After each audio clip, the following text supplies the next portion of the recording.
ka nang lumuha. Nandirito na kami, ayusin natin ang problema. Kayang-kaya mo, kayang-kaya mo, kayang-kaya mo yan. Kayang-kaya mo, kayang-kaya mo, laban lang. Kayang-kaya mo yan. Kayang-kaya mo, kayang-kaya mo, kayang-kaya mo yan. Kayang-kaya mo, kayang-kaya mo, laban lang. Kayang-kaya. Hey ma'am, good afternoon, Cory. Magandang hapon po, mga kababayan. Hello, partners. Yes, we can hear you. You cannot hear me? Yeah, we can. Oh, very good. Magandang hapon po. Magandang hapon. Asan Ageless si Beauty. partner Ricky? Ricky Audio, magandang hapon po sa inyo lahat. Kaya mo yan, Atix. Ayun, Cory. Sorry, on the road po ako. Uy, Pero meron po tayong happy, healthy at di ba pa? Ayan, nako. Very good, nako. Partner Ricky, wala. Tayong dalawa na lang, partner. Yeah, he's trying to come in. Nako, mukhang may okay. mga perlas na nakasabit po sa inyo ngayong araw na ito. Mukhang may pupuntahan kayong kasalan. Siyempre, itong pinakaparitang show ng mga kababayan po natin tuwing Sabado, ang Kaya Mo Yan. At tatalakayin po natin ang mga iba't ibang mga bagay na magugustuhan po ninyo. Partner Emmer, di ba may good news tayo galing sa DAR? Oh, yes. Alam mo naman ang DAR.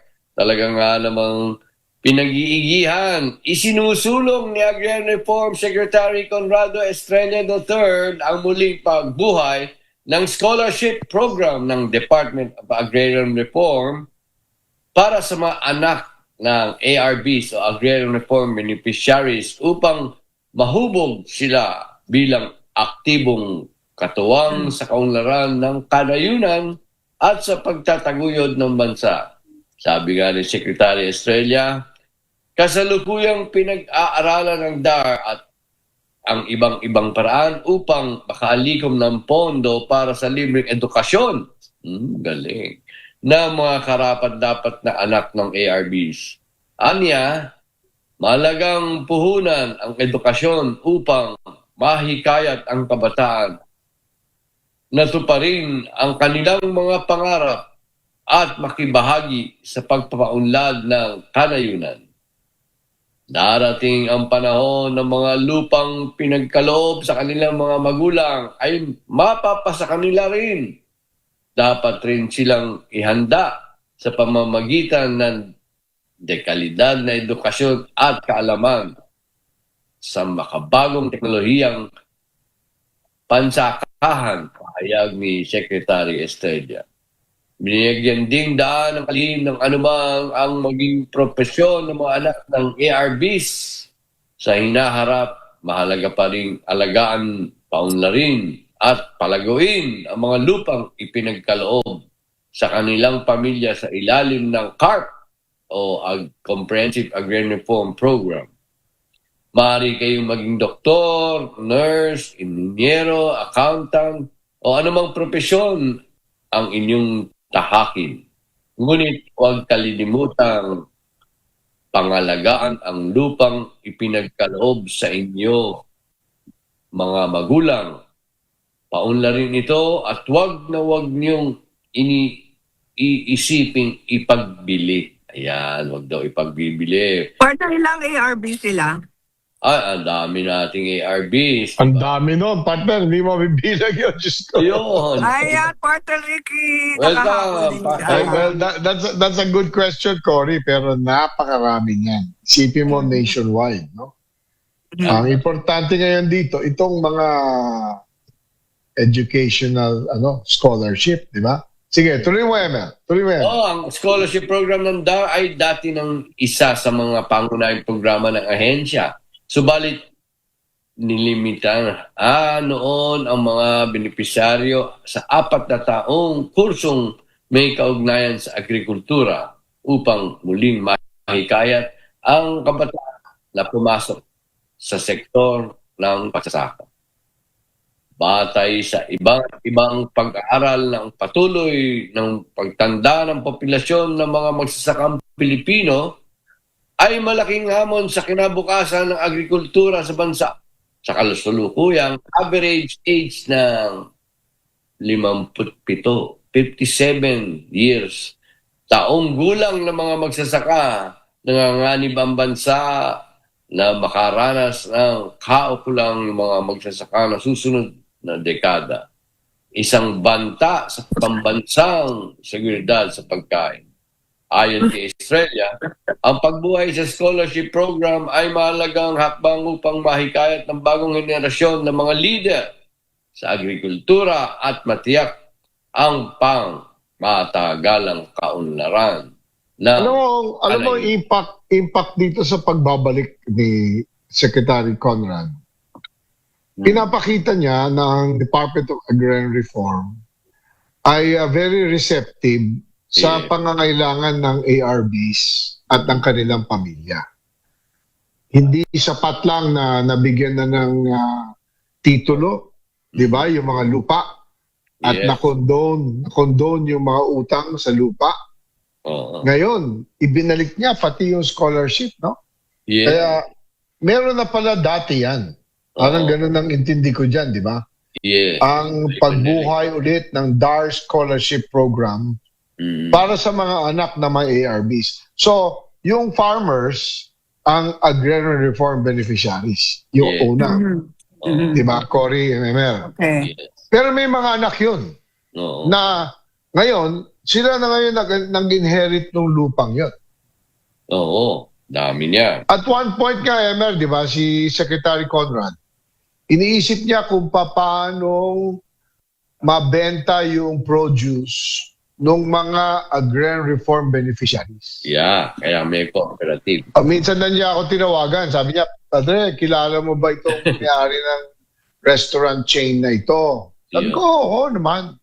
Sabi ko, gusto kong ang DAR maging parang go-between. Diretso, ipapakilala lang yung mga agrarian reform beneficiaries, mga farmers, para direkta na mag-supply sa mga restaurant. So, farm to table na ang tinatawag. Farm to table. Kasi remember, Cory, ang agrarian reform, may mga lupa na merong tanim. Di ba? Kung ano-anong tanim yan. Hindi naman pare-pareho ang tanim yan. Sari-sari yun, ano? Okay. May mga productive na lupa na kailangan mabenta yung produce. Yes. Di ba? Kaya hindi na ako nagtaka na gano'n na lang kataas ang naging rating ni Secretary Conrad Estrella sa recent survey. Siya ay top 5. Pero pag nakita mo yung rating ng top 5, maliliit lang ang difference. Oo. Hindi yung malayong sa survey. Meaning to say, he's practically in the top 5 kasi yung nagkaroon ng Emancipation Act doong pag-take over niya under Pangulong BBM. Ang laking bagay yun sa mga farmers at mga beneficiaries. Ngayon, ang problema, Cory, yung mga second at third generation ng mga nabigyan ng lupa nung panahon pa ni FM Senior, hindi sila into farming. Oo nga naman. So, si Secretary Conrad, under DAR, gumagawa ng paraan para maging mas appealable ang pagiging farmer. What better way to do that? Ayaw maging magsasaka. Kasi siyempre, with this day and age, di ba, Cory, kahit mga anak natin, hindi naman nila ginagawa yung ginagawa natin. Di ba, Emer? Yung ginagawa natin at our, di ba, kasi in our 40s tayo, di ba, tayong tatlo, in our 40s lang naman tayo. Hindi naman nila ginagawa yung ginagawa natin. Di ba? Minsan, kailangan natin youth na ngayon. Kailangan natin matutunan yung ang nangyayari nga oftentimes, di ba, Emer? Ang ginagawa nila ang gusto nating matutunan. Tama. Papaturo nga tayo ng technology. Bakit? Di ba itong social media? Ang AI nagtuturo naman sa atin to, mga bata eh. Isipin mo itong programa natin ito. Nasa DCRH Radio, 666, kaya number 1, di ba? On your AM radio. Nasa YouTube, live. Nasa Facebook live. Ha? Tapos, yung mga episodes natin, pwedeng balikan ng mga tao. Hindi naman nila kailangan mapanood yung live kasi pag nagpunta sila sa YouTube at nagpunta sila sa Facebook page ng DCRH, kaya mo yan, pwede nila balikan yung episode. So, tayo natututo kasi meron tayong staff na bata. Di ba?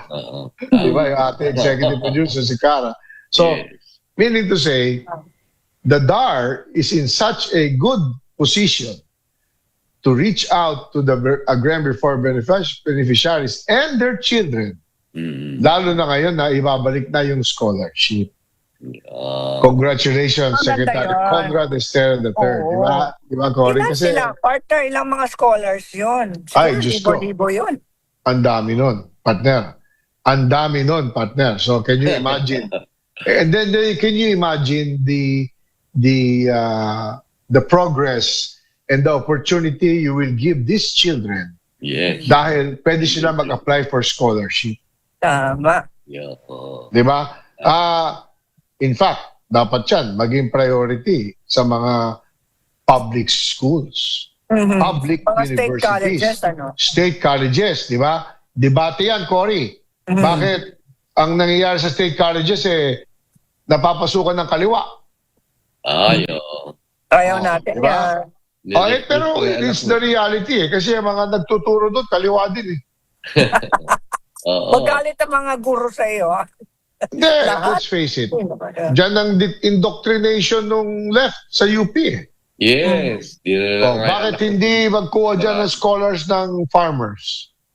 Tama. Diba? And remember, a lot of the leaders of the left came from farmers' families. Tama. That's a reality we have to face. Yeah. Hindi ka pwedeng, you cannot ignore that. Now, we complain na bakit ganon? Yun dapat di ba? Sino ba ang scholar ng bayan? Cory. Dapat yung hindi maka-afford. Hindi maka. Siyempre. Traffic Huwag natin na agawin yun. Oo, pagka you can afford, wag mo nang kunin, wag ka na makipag-agawan dyan. Kasi the moment you put somebody who can afford sa UP under this process, you affect yung possibly na pamilya na nangangailangan, hindi maka-afford. Yung pagpasok mo ng pamilya that can afford deprives the family that cannot afford. Yeah, tama. Tama ka dyan. Nawala yung purpose ng university. Now, marami naman state universities, state colleges.